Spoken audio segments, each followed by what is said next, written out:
as you've just been told, my name's Kenny, and I'm going to talk to you tonight about the 6 steps to greatness.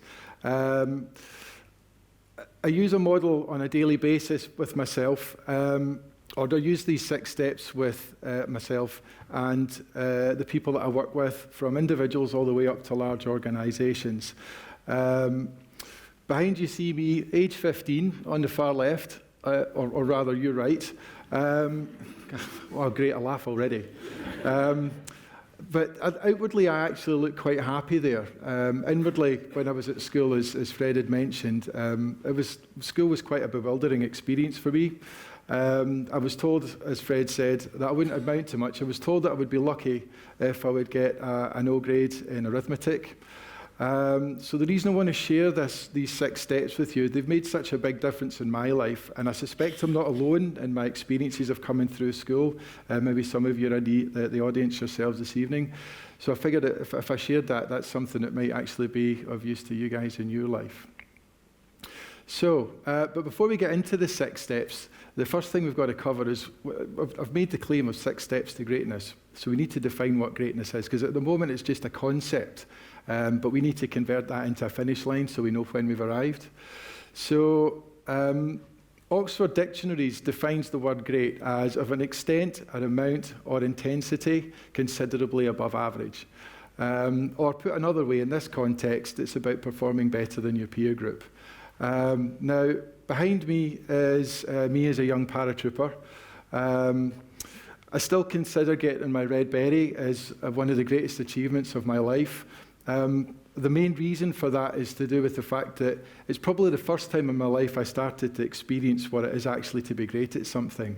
Elite and Special Forces attracts a very small section of the population to go through their selection process, and out of that, the number of people that are actually successful is extraordinarily small. We're talking only a couple of %. Yeah, so as I said, this is probably one of the greatest achievements of my life. So I think it fits very well with the definition of great, so far.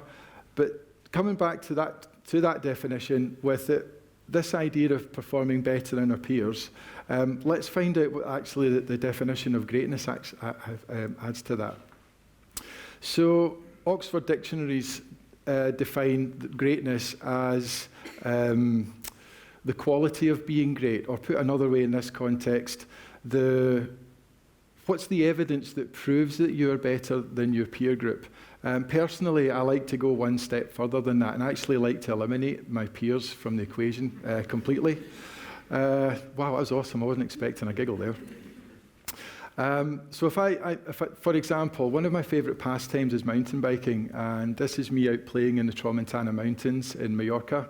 And when I go out for a ride, it doesn't matter whether it's for training, it doesn't matter whether it's just for recreational or when I used to race competitively. I'm only ever interested in answering one question, and that is, am I faster or am I slower than I was before? Or put in another way, am I greater than I was before? So that gives us our definition, and this gives us our finish line for achieving greatness. So from here on in, we're actually going to go into the 6 steps. But while we go through a light-hearted example of this, I'm going to talk about an experience of mountain biking while I was in Canada.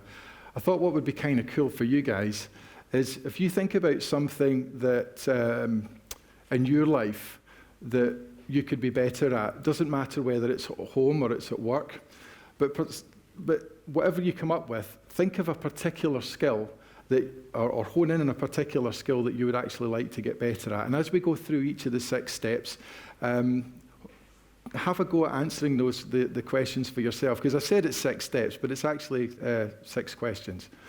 So, step 1 is what worked. So out of that, the skill application is, what is it that makes you most effective most of the time while applying that skill, or what gets you the best result? So as I said previously, mountain biking is my favourite pastime. It's something I've done for about 16 years, and I started off with a second-hand bike that cost me about £80. So we fast forward to present day. This is me now sitting on the summit of Whistler Mountain in Canada last summer, where I spent a week mountain biking. Now, if I answer the what worked for me from that experience was I got to do an incredibly concentrated period of riding over a very short period of time, or if we put that in terms of skill application, a very high volume of skill application in a very short period of time. And so what happens is the skill development that takes place in that short period of time it generates a paradigm shift. So if I was to summarize a key learning from that, it's that when I create short duration opportunities that have high concentration of skill, I get a paradigm shift, plain and simple. Now, we'll leave that there as a concept for just now, because we're going to look at this from a transferable skill point of view in one of the other steps. So just have a little think about, with the example that's going through your head just now, is what works for you in that particular skill.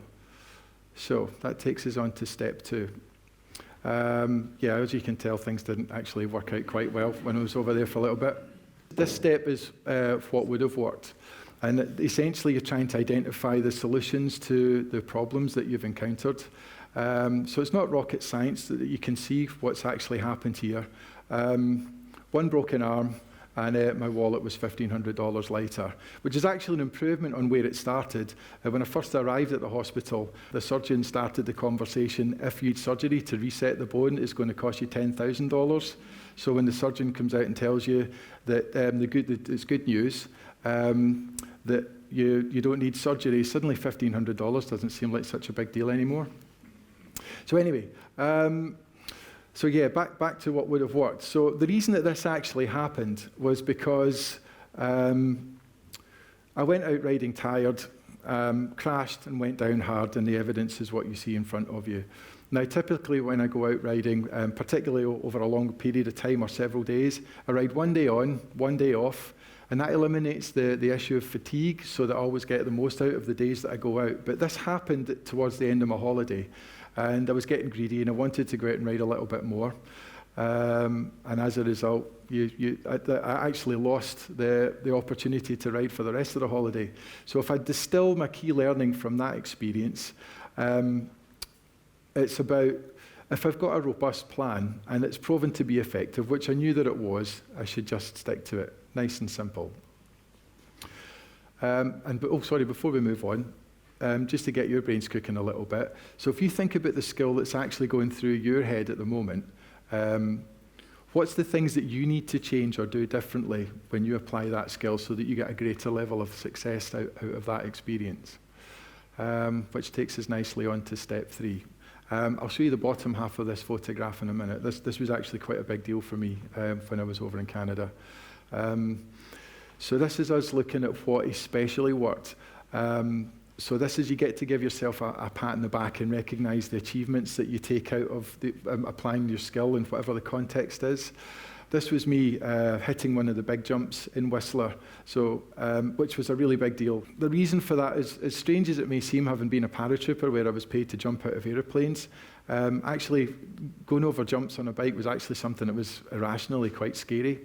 So what I did over the period of the week there is I just started with really small ones, honed my skill, and then over a very, very quickly started to apply them to bigger and bigger jumps so that you get a better result. And this is what it looks like. I'm sorry, I'm going to have to turn around and look at this. I just think it looks really cool on the big screen.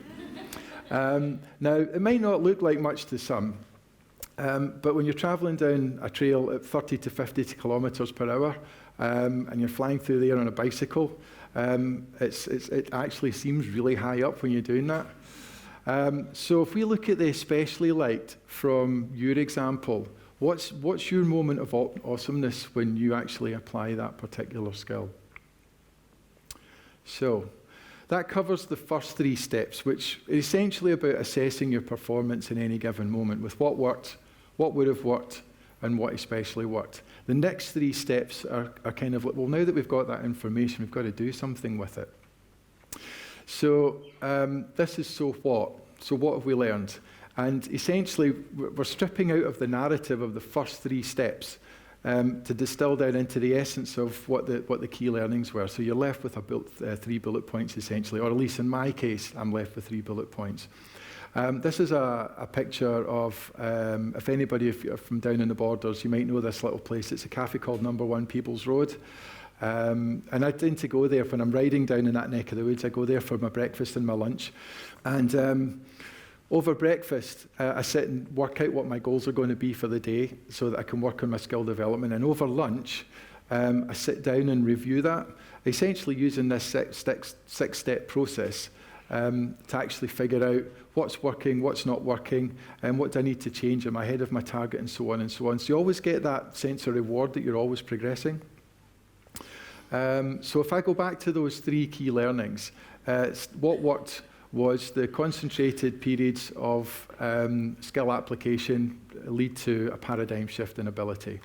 They would have worked having a robust plan, sticking to it. What especially worked is essentially chunking things down or taking big problems and chunking them down into little milestones that lead towards your ultimate goal. So if you have a think of the example that's in your head just now, just set mine aside for a second, and out of all the narrative that's been going on in your head, distill that down to your 3 key bullet points, and just keep them at the front of your mind for the next couple of steps. So we had what worked, what would work, what especially worked, so what was the previous one, and we're now on to now what. Now we're actually starting to look at, well, what are the implications of what we've actually learned? This is a photograph taken from the West Highland Way and represents transferable skill to me. The reason for that is that if we take all the skills that I've taken from mountain biking and put them into this moment, essentially I've become much more effective and efficient at riding, and this allows me to cover much greater distances over much more challenging terrain and essentially seek out ever greater adventures. So the implications are, as we've said already, if I break these down into 3, sort of your pros, cons, and what's transferable. The pros are that I've got a framework that's coming out of the learnings and with this 6-step process that I've discovered. If I apply this, I can actually put this in any aspect of my life, whatever I want, and choose to be great in anything that I turn my mind to. The con side of this is that it lays the responsibility of greatness squarely at my feet. I don't get to blame anybody else for what did or didn't happen in my life, because going through this decision-making process is all it's doing is providing me with choices to either implement learning or choose not to implement learning. Or in other words, choose to be great at something or choose not to be great at something. Have a little think about what the implications are of the examples that you've got and where you could transfer that to elsewhere in your life. So this brings us to the very last one, and this is the step that tends to bring on the sweaty palms, because everything that we've talked about just now is just that. It's just chat and analysis. But actual change doesn't come until you get to the stage of action. So this is about next steps. Now, the picture behind me is actually of Mont Blanc. And the reason I've picked this is because it ties directly to my own next steps from Canada as one of my next challenge. So I'm going to ride the Mont Blanc Enduro, which is a 300-kilometre loop starting in Chamonix. It's over 6 days. It's all off-road.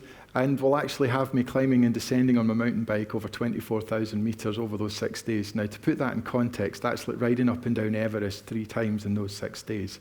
And I've never ever done anything on this scale on my bike before. So that's my next step to push myself to expand my world of greatness, if you like. So, for yourselves, out of the example that you've worked in your head, what's your next step? What's that sweaty palm moment that you're going to implement?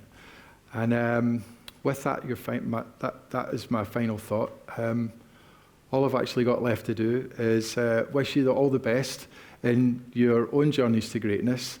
Enjoy the rest of the evening. Some fantastic speakers coming out after me. And thanks very much.